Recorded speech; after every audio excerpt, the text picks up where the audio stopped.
Well, we have met quite a number of highly qualified people who work here in Poland. Most of them are Polish, some others come from other countries of the European Union.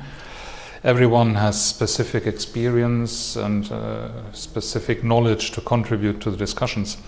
And consequently, I have learned a lot from the colleagues, and I presume that also the colleagues amongst each other have learned quite a lot about public procurement in general and public procurement in Poland in particular.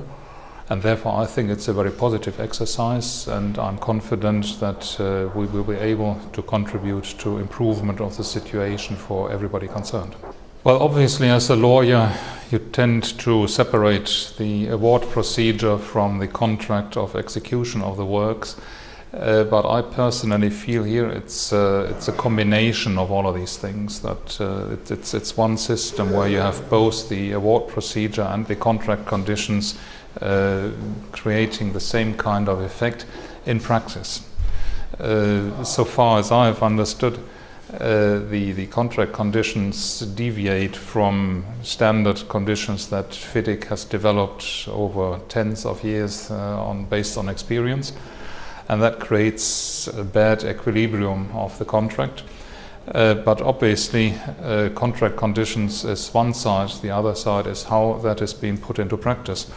And there obviously it seems that here in Poland the conditions differ from conditions that you find in practically all other countries.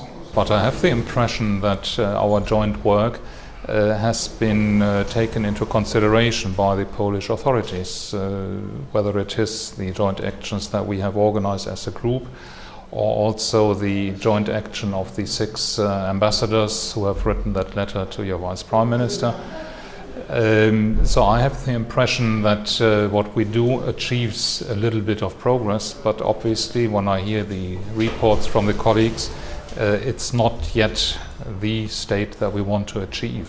For me, coming from the outside, it seems that the most important thing is to re-establish confidence of the people, because construction is a process where only loyal, fair, trusting collaboration really works at the end, because a construction contract in particular of such complexity is something which you cannot really completely plan exactly until the end. So obviously there are situations which appear of which nobody has thought before, and then usually in that kind of situation you sit together and you find a solution.